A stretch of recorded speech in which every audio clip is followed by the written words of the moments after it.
दोस्तों, अभी तक आपने देखा कि महल में महात्मा कृपाचार्य के आगमन की सूचना मिलते ही विक्रम सिंह अपने नगर की सुरक्षा को लेकर आश्वस्त हो जाते हैं। अब आगे मुनि कृपाचार्य विक्रम सिंह को कथा सुनाना प्रारंभ करते हैं। हे राजन सुनो, एक समय की बात है। किसी नगर में एक बुद्धिमान व्यापारी रहता था जिसका सुइयों का व्यापार हुआ करता था। वह बचपन में ही अनाथ हो गया था, किंतु वह बहुत ही बुद्धिमान था। अनाथ होने और किसी का सहयोग न मिलने के पश्चात भी वह अपनी बुद्धि के बल पर आस पड़ोस के व्यापारियों की तुलना में अल्पायु में ही उनसे अधिक धन उपार्जन कर चुका था। अच्छा व्यापारी होने के साथ साथ वह बहुत ही रूपवान था, इतना कि जो भी उसे एक बार देख लेता उसके रूप पर मंत्रमुग्ध हो जाता। धीरे धीरे उसके इस रूप की चर्चा दूर दूर तक फैलने लगी और परिणाम स्वरूप उसके लिए दूर दूर से विवाह के प्रस्ताव आने लगे। लेकिन वह व्यापारी अपने रूप के अभिमान में इस कदर चूर था कि हर किसी को अपमानित कर खाली हाथ लौटा देता था। विवाह को लेकर उसकी बड़ी विचित्र सी शर्त भी थी। उसकी दृष्टि में किसी कन्या के रूपवती होने का आकलन वह इस तरह करता था कि उस कन्या के साथ साथ उसके परिवारजनों में सभी सदस्य का आकर्षक दिखना उसके दृष्टि में आवश्यक था, और ऐसा नहीं होने पर वह उस रिश्ते को अपने लिए योग्य नहीं समझता था। एक दिन की बात है, वह अपने व्यापार संबंधी कार्य के लिए दूसरे नगर गया था। वहां से लौटते हुए उसे काफी देर हो गई। रात्रि होने से पहले अपने नगर पहुंचने को लेकर वह चिंतित हो रहा था। कोई और रास्ता ना सूझ देख जल्दी अपने नगर पहुंचने के लिए उसने छोटे मार्ग का चयन करना उपयुक्त समझा। वह मार्ग जंगल के बीच से होकर जाता था। वह मार्ग थोड़ा विचलित करने वाला तो था, परंतु उसने सोचा कि इस मार्ग से वह रात्रि होने से पहले अपने नगर सीमा में प्रवेश कर जाएगा। बस यही विचार मन में रख वह उस मार्ग से अपने नगर की ओर निकल पड़ा। अनजान रास्ता, ऊपर से सांझ भी हो चली थी। ऐसे में चलते चलते वह मार्ग भटक गया। मध्य रास्ते आकर एक स्थान पर उसका घोड़ा भी रुक गया। उसने घोड़े की तरफ देखा तो महसूस किया कि घोड़ा इतना थक चुका था कि उसे पीठ पर बिठाकर और आगे बढ़ने की स्थिति में नहीं था, और शायद उसे प्यास भी लगी थी। प्यास तो उसे भी बहुत लग रही थी, परंतु इस वीराने जंगल में पानी का मिलना उसे संभव नहीं दिख रहा था। वह पानी की तलाश में इधर उधर नजर दौड़ा हुए घोड़े की लगाम था। मैंने पैदल ही चला जा रहा था। रात्रि होने को आ रही थी, परंतु ना तो उसे सही रास्ता मिल रहा था और ना ही पानी का कोई स्रोत ही नजर आ रहा था। वह भय और चिंता से ग्रस्त आगे बढ़ते हुए मन ही मन ईश्वर से प्रार्थना करने लगा, हे प्रभु, अब आप ही कोई मार्ग सुझाओ। क्या करूं? मैं, आप भी जानते हो, यह मार्ग खतरे से खाली नहीं है। ऐसे में अगर मैं यहाँ रात्रि बिताना भी चाहूं तो मेरे लिए ऐसा संभव नहीं हो पाएगा। रात्रि भी होने को आ गई है, मेरा घोड़ा भी चलने की स्थिति में नहीं है। प्यास के मारे गला भी सूखता जा रहा है। क्या करूं भगवान, जिससे मैं इस विपत्ति से निकल सकूं? अब आपका ही सहारा है। प्रभु कुछ करो, प्रभु कुछ करो, कोई चमत्कार करो, कोई चमत्कार करो। प्रभु वो मन ही मन प्रार्थना करता जा रहा था और अपने कदम भी आगे की ओर बढ़ाता जा रहा था। कुछ देर और चलने के पश्चात अब उसकी शारीरिक शक्ति जवाब दे गई। वह अपने जान की परवाह किए बगैर निढाल होकर एक घने वृक्ष के नीचे बैठ गया। रात्रि गहराने को थी और उसके शरीर की थकावट अपने चरम पर। ऐसे में कोई और विकल्प न देखते हुए उसने वह रात उसी वृक्ष के नीचे काटने का नियम किया और सुरक्षा की दृष्टि से अपने घोड़े को उसी वृक्ष से बांधकर खुद भी एक चादर फैलाकर वहीं लेट गया। अधिक थकावट और प्यास की व्याकुलता उसे कुछ क्षणों में ही नींद की ओर धकेल देती है। मध्यरात्रि का वक्त अचानक से उस व्यापारी को एहसास होता है कि जिस प्यास की व्याकुलता के साथ वह गहरी नींद में जा चुका था, उसके उस व्याकुलता की तृप्ति हो रही है। कोई था जो अपने हाथों से उसे तृप्त कर रहा था। उसने अपनी आंखें खोली तो देखा दूधिया रंग सा दमकता एक खूबसूरत मुख उसकी ओर झुका हुआ सा उसे तृप्त करने में लीन था। इतनी रात गए इस वीराने जंगल में इतनी खूबसूरत स्त्री, उसे अपनी आंखों पर विश्वास नहीं हो रहा था। वह अपनी आंखें मलता हुआ उस स्त्री को हैरत भरी नजरों से गौर से देखता है और समझने की कोशिश करता है कि कहीं वह कोई सपना तो नहीं देख रहा। वह स्त्री जो अब तक उसे पानी पिलाने में मग्न थी, अचानक उसकी नजरें उस व्यापारी की नजरों से टकरा जाती हैं और उसको अपनी ओर इस तरह से अपलक देखता हुआ पाकर लज्जावश नीची हो जाती है। सच तो यह था कि उस स्त्री के मुख से वह अपनी नजरें ही नहीं हटा पा रहा था। उसके रूप लावण्य का जादू उस पर इस कदर चल चुका था कि वह अपनी सुध बुद्ध बिसराई मोहक दृष्टि से उसकी ओर निरंतर देखे जा रहा था। इतनी रूपवान स्त्री, वह भी इस वीराने में और इस पहर। परंतु इसे कैसे पता चला कि मुझे प्यास लगी है? जब मैं यहाँ लेटा था तो उस वक्त तो यहाँ कोई नहीं था। ये कैसे संभव है? वह विचार मग्न हो उस पर टकटकी लगाए ही था कि उसके कानों में पड़ती मिश्री सी घुलती आवाज ने उसकी तंद्रा भंग कर दी। हे अनुपम सौंदर्य के स्वामी, हे कामदेव के समान मुख वाले मनमोहक व्यक्तित्व के अधिकारी, इतने विस्मित नजरों से भरकर आपका मुझे देखना, मैं आपकी मन स्थिति समझ सकती हूँ। इससे पहले आप कुछ और समझे, आपको मेरा परिचय बता देना उचित होगा। मेरा नाम प्रचालक है और मैं इस जंगल की रानी हूँ। यहीं पास ही कुछ दूरी पर मेरा महल है। नियमानुसार प्रतिदिन की तरह आज भी मैं इस जंगल का भ्रमण करने निकली थी कि तभी मेरी दृष्टि आप पर पड़ी। उसको अपनी ओर हैरत से देखता देख प्रचालिका, जो उसके मन का भेद जान चुकी थी, कहना प्रारंभ करती है, इसमें हैरत जैसी कोई बात नहीं। मुझे का भ्रमण अच्छा लगता है, चूंकि मैं इस जंगल के चप्पे चप्पे से वाकिफ हूँ, इसलिए भय से कोसों दूर हूँ। इस घोड़े को आपके साथ यहाँ बंधा देख मुझे आपकी स्थिति का अंदाजा हो गया था। आपके निद्रावस्था में होने के पश्चात भी आपके मुख से प्यास की व्याकुलता का आभास मुझे हो गया था। इसीलिए मैं आपके लिए पानी लेकर आई और जैसे ही पानी से भरा पात्र आपके मुख पर लगाया, आपकी आंख खुल गई तो यह रही। मेरी आपके सम्मुख आने और आपको पानी पिलाने की मेरी अब तक की कथा मेरे विचार से, मेरे कहे अनुसार अब आपके मन से मुझे लेकर सारे शंका का समाधान हो गया होगा। हे देवी, आपकी कृपा दृष्टि का बहुत बहुत आभार। आपने मेरी व्याकुलता का अंदाजा मेरे बिना कहे मेरी निद्रावस्था में भी मेरे मुख को देखकर लगा लिया। इससे पता चलता है कि आप कोई साधारण व्यक्तित्व वाली हो ही नहीं सकती। मुझ अनजाने पथिक के लिए आपके हृदय में इतनी उदारता देख मैं आपके आगे नतमस्तक हूँ। अगर सत्य कहूँ तो वास्तव में आपके दरिया दिल्ली का मैं कायल हो गया हूँ। हे देवी, आप मुझे रूपों का स्वामी कह रही हैं, परंतु सत्य यह है कि मैंने आपके समान अद्वितीय सौंदर्य की स्वामिनी आज तक नहीं देखी। आपके रूप को देखकर अप्सराएं भी लज्जित हो जाएं। ऐसे अद्भुत अलौकिक रूप की मल्लिका है आप। सत्य ये है कि आपको देखकर मैं स्वयं को ही बिसरा बैठा हूँ। हे अनुपम रूप के शहजादे, मैं धन्य हुई आपके मुख से अपनी इतनी प्रशंसा सुनकर। परंतु केवल इतने से ही आप मुझे प्रसन्न नहीं कर सकते। आप जैसा सुकुमार रूपवान यूं वीराने में किसी वृक्ष के नीचे विश्राम करता शोभायमान नहीं लगता। मैं चाहती हूँ कि आप इसी वक्त मेरे साथ मेरे महल चले और मुझे अगले कुछ दिनों के लिए अपनी सेवा का अवसर प्रदान कर कृतार्थ करें। आप जैसे व्यक्तित्व के स्वामी की सेवा कर निसंदेह मुझे अच्छा लगेगा। मेरे लिए भी यह अत्यंत गौरव की बात होगी, जैसा आप उचित समझे। मैं आपके साथ चलने को तैयार हूँ। कुछ ही क्षण में वह व्यापारी, जिसका नाम रूप कुमार था, प्रजा के महल में था। वो उस महल की शानो शौकत देख हैरत से भर गया। इस वीराने में इतना खूबसूरत महल, सच में यह तो अद्भुत है। वह अपनी हैरत पर कोई विराम लगाता, इससे पहले ही प्रचालक ने उसके समक्ष प्रेम प्रस्ताव रख उसे और हैरत में डाल दिया। हे अनुपम रूप के स्वामी, मुझे आपको देखते ही प्रेम हो गया है। इन कुछ क्षणों में आप मेरे मन मस्तिष्क में इस कदर समाहित हो चुके हैं कि मैं यह कहने से खुद को रोक नहीं पाई। मैं चाहती हूँ कि आप मेरा प्रेम प्रस्ताव स्वीकार कर मुझे अपनी जीवन संगिनी बनने का सौभाग्य प्रदान करें। प्रजा की बातें सुन। रूप कुमार अंदर ही अंदर भाव विभोर हो उठा। यही तो चाहता था वह, परंतु इतनी जल्दी उसकी मुराद पूरी हो जाएगी उसने स्वप्न में भी नहीं सोचा था। सत्य कहूँ देवी, तो मुझे भी आपसे पहली दृष्टि में ही प्रेम हो गया था, परंतु कहने की हिम्मत नहीं जुटा पा रहा था। मन में हिचक थी कि कहीं आप मेरा प्रेम प्रस्ताव ठुकरा ना दें। ये कैसी बात कर रहे हैं आप? मैं और आपका प्रेम प्रस्ताव ठुकरा देती। आप जैसे आकर्षक बलवान और जवान और तेजवान की पत्नी भला कौन स्त्री नहीं बनना चाहेगी? मेरे लिए तो आपका साथ पाना बड़े ही सौभाग्य की बात होगी।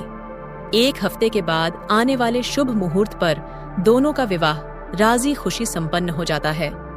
दोनों एक दूजे का साथ पाने से अत्यंत प्रसन्न थे और अपने वैवाहिक जीवन का आनंद हंसी खुशी उठा रहे थे। वह दोनों एक दूजे के प्रेम में इस कदर खोए थे कि 1 वर्ष का वक्त कैसे निकल गया पता ही नहीं चला। रूपवान तो प्रचालक के सौंदर्य मोह जाल में इस कदर फंस चुका था, उसे यह तक सुध नहीं रहा कि उसे अपने नगर वापस लौटे पूरे 1 वर्ष का वक्त हो चला है। इसी दौरान उनके जीवन में एक और खुशी ने दस्तक दी, और वह खुशी थी उनकी एक खूबसूरत सी पुत्री के माता पिता बनने की पुत्री का मुख देख। रूप कुमार तो जैसे अपनी किस्मत पर निहाल ही हुआ जा रहा था, और वही हाल प्रचालक का भी था। बहुत विचार करने के बाद उन्होंने अपनी पुत्री का नाम रखा रूपमती। जैसा नाम वैसा ही रूप। रूपमती जैसे जैसे बड़ी हो रही थी वैसे वैसे उसका रूप और निखरता जा रहा था। अपने नाम के अनुकूल वह केवल रूप में ही नहीं अपितु स्वभाव से भी उतनी ही संस्कारवान, गुणवान और कोमल दिल की थी, जो उसके व्यक्तित्व को पूरी तरह से संपूर्ण करता था। उसमें हर वह गुण था जिसकी परिकल्पना हर माता पिता अपनी कन्या के लिए करते हैं।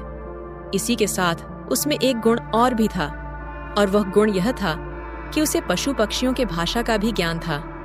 बचपन से ही वह पशु पक्षियों की भाषा समझने की कोशिश करती और उनसे उन्हीं की भाषा में घंटों बातें किया करती।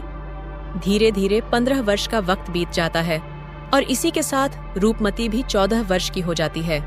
एक रोज की बात है, अमावस्या की रात थी। रूप कुमार अपने शयन कक्ष में घोर निद्रा में सोया हुआ था, इस बात से अनजान कि अगले कुछ क्षणों में उसके साथ कुछ ऐसा होने वाला था जो निश्चय ही अप्रत्याशित था और जिसका आभास उसने स्वप्न में भी नहीं किया होगा। पिताश्री उठिए। न रूप कुमार की पुत्री घबराई हुई सी रूप कुमार को जगा रही थी, परंतु नींद के गोराव में उस पर पुत्री की आवाज का कोई असर नहीं हो रहा था। जब रूपमती ने देखा कि उसके अनगिनत बार आवाज लगाने पर भी रूप कुमार पर उसकी आवाज का कोई असर नहीं पड़ रहा, तो उसने रूप कुमार को जोर से पकड़कर हिलाया। पिताश्री उठिए ना, मुझे आपको कुछ दिखाना है। पुत्री के हिलाने के साथ ही उसकी आवाज कानों में जाते ही रूप कुमार निद्रावस्था से बाहर आता है और पुत्री को घबराया हुआ देख उससे सवाल पूछता है। क्या हुआ रूप, तुम इतनी घबराई हुई क्यों हो और इतनी रात्रि गए? मुझे क्या दिखाना चाहती हो? पिताश्री वो क्या? वो मैंने अभी अभी कुछ देखा। क्या देखा पुत्री? मुझे खुलकर बताओ। पिताश्री आप चलिए ना मेरे साथ, मुझे आपको कुछ दिखाना है। पुत्री के कहने पर रूप कुमार कौतूहल में भरकर पुत्री के साथ चल पड़ता है। महल के अंदर ही करीब 1 एकड़ में फैला बहुत ही सुंदर सा बाग था, जिसमें फूलों की लड़ियों से पिरोया एक बड़ा सा झूला भी लगा था। खुशबू और हरियाली की मन मोहने वाली खूबसूरती के कारण यह बाग कई सुंदर सुंदर पक्षियों, तितलियों और भौर का निवास स्थान बन चुका था, और यही वह स्थान था जो रूपमती का भी सबसे पसंदीदा स्थान था। उसी बाग से सटा हुआ एक खूबसूरत सा मानसरोवर था, जो एक छोटे से तालाब से आकर मिलता था। तरह तरह के रंग बिरंगे पुष्प से खिला वह तालाब कई हंसों के जोड़े का निवास स्थान तो था ही, साथ ही ढेरों सुंदर सुंदर मछलियों के कतब दिखाने का सुलभ स्थान भी था। ये सुंदर सुंदर रंग रंग की कतब दिखाती मछलियां किसी का भी मन मोह लेने में सबसे आगे थीं। कुल मिलाकर उस स्थान की खूबसूरती बस देखते ही बनती थी। कोई भाई बहन और महल में कोई सखी सहेली न होने के कारण बचपन में जब कभी भी रूपमती उदास हो जाया करती या महल में अकेले बैठे बैठे उकता जाया करती, तो यहाँ चली आया करती और फिर यहाँ स्थान जमाए पक्षियों से अपने मन की ढेरों बातें किया करती। देखते देखते ये स्थान पूरे महल में रूपमती का सबसे पसंदीदा स्थान बन गया। इतना कि कभी कभी नींद न आने पर सबके घोर निद्रा में चले जाने के पश्चात वह सबसे छिपकर रात्रि में भी यहाँ आकर अपना वक्त बिताना पसंद करती थी। और फिर यह कभी कभी की आदत उसकी रोज की आदत कब बन गई, उसे स्वयं को भी नहीं पता चला। हर रोज की तरह आज भी रूपमती बाग के बीचों बीच बैठी थी कि तभी किसी के उभरते पचाप की आवाज ने उसे हैरत और विस्मय से भर दिया। उसने उस उभरते पचाप की ओर अपना ध्यान आकृष्ट किया तो देखा कि एक साया था जो जल्दी जल्दी उस बाग से होता हुआ मानसरोवर की तरफ बढ़ रहा था। इतनी रात गए, ये कौन है जो मानसरोवर की तरफ जा रहा है? मेरे अलावा तो यहाँ इस वक्त और कोई नहीं आता, फिर आज कौन, मुझे पता लगाना ही होगा। शंका में भरकर उस साय का पीछा करने के उद्देश्य से रूपमती बिना किसी भय उस साय के पीछे चल पड़ी। उस साय का पीछा करते करते वह उस स्थान पर पहुंच जाती है जहां से वह अनजान तो नहीं थी, परंतु ज्यादा परिचित भी नहीं थी। इस स्थान पर वह इससे पहले भी आ चुकी थी, किंतु वर्ष में एक बार ही ऐसा मौका आता था जब वह अपने परिवार के साथ इस स्थान पर आती थी। तालाब से थोड़ी दूरी पर एक मंदिर था। वह साया उसी मंदिर में प्रवेश कर रहा था। दूर से उसे साफ साफ कुछ नजर नहीं आ रहा था। जब तक वह उस साये के नजदीक पहुंचने की कोशिश करती, वह साया अदृश्य हो चुका था। उसे आश्चर्य हुआ यह देखकर कि जो साया उसके सामने ही उस मंदिर के अंदर गया था, वह अचानक से इतनी जल्दी अदृश्य कैसे हो गया। उसने पूरे मंदिर का पूरी बारीकी से मुआयना किया, परंतु उसे कोई भी ऐसा गुप्त मार्ग नहीं दिखा जहां से उसका इस तरह से अदृश्य होना संभव हो सके। वह हैरत में भरकर वापस लौट ही रही होती है कि तभी उसका ध्यान वन देवी की मूर्ति की तरफ चला गया। उस मूर्ति को देख उसे कुछ अजीब लगा। उसने देखा वन देवी की मूर्ति का मुंह थोड़ा खुला हुआ था, जबकि इससे पहले जहां तक उसने ध्यान दिया था उनका मुंह बंद रहता था। वह इस चीज पर आश्चर्य प्रकट करते हुए विचारा मुद्रा में आ गई। कौतूहलवश वह उस मूर्ति का मुंह बंद करने के उद्देश्य से उस मूर्ति के मुख तक पहुंचने की कोशिश करने लगी, परंतु मूर्ति इतनी बड़ी थी कि उस मूर्ति का मुख उसकी पहुंच से बहुत दूर था। इसी दरमियान कुछ ऐसा हुआ जिसने उसे अचंभे में डाल दिया। ये क्या, थोड़ी देर पहले जिस मूर्ति का मुंह थोड़ा सा खुला था, वह अपने आप और खुलता चलता जा रहा था। खुलते खुलते इतना बड़ा खुल गया कि उसके अंदर एक हट्टा कट्टा व्यक्ति भी आसानी से समा सकता था। मूर्ति का अचानक से ऐसा बदला रूप देख वह घबराकर भयवश पीछे हट गई, और तभी उसका ध्यान उस मूर्ति के मुंह के अंदर गया, जिसे देखते ही उसकी आंखें आश्चर्य से फटी की फटी रह गई। उस मुंह के अंदर से सीढ़ियां नीचे की ओर उतरती दिख रही थीं। उसे समझ नहीं आ रहा था कि यह सब कैसे हुआ। उसने अपने दिमाग पर जोर दिया तो उसे आभास हुआ कि मूर्ति को छूने के दौरान उसकी कोहिन उस मूर्ति के उधर से रगड़ खा रही थी। शायद यह उसी रगड़ का चमत्कार होगा। उसकी उत्सुकता बढ़ती जा रही थी। हो ना हो वह साया इसी के अंदर गया होगा, क्योंकि इसके अलावा और कोई मार्ग नहीं है। यहाँ से निकलने का सत्य का पता लगाने के लिए मुझे इस मूर्ति के अंदर उतरना ही होगा। मन में यह विचार आते ही उसने बिना देरी किए अपने पैर उन सीढ़ियों पर रख दिए और बिना किसी भय के नीचे की ओर उतरने लगी। करीब 10 सीढ़ियां उतरने के बाद अब वह एक कक्ष में दाखिल हो चुकी थी। इसी के साथ मूर्ति का पिछला द्वार स्वतः बंद होते देख उसे समझते देर न लगी कि हो ना हो मूर्ति अपने पहले वाले रूप में वापस आ गई होगी। उसने देखा कि वह कक्ष सा नजर आने वाला स्थान एक तहखाना था, जो बड़ा होने के साथ ही अंधेरों से घिरा था। साफ साफ कुछ भी नजर न आ पाने के पश्चात भी वह अंधेरों की परवाह किए बिना सीधी चलती रही। अभी उसने 100 कदम की दूरी ही तय की होगी कि तभी उसे दूर से एक जलता हुआ लौ नजर आया। वह उस लौ की ओर बढ़ने लगी। थोड़ा और दूर जाने पर उसने देखा वह लौ हवन के अग्नि से उत्पन्न हुए प्रकाश का था, जो एक बंद कोठरी में हो रहा था और खिड़की के माध्यम से उस कक्ष में प्रवेश कर रहा था। उसने देखा जहां यह हवन हो रहा था वहीं पास में वह साया भी बैठा था, जिसका पीछा करते करते वह यहाँ तक पहुंची थी, और यह हवन उसी के द्वारा किया जा रहा था।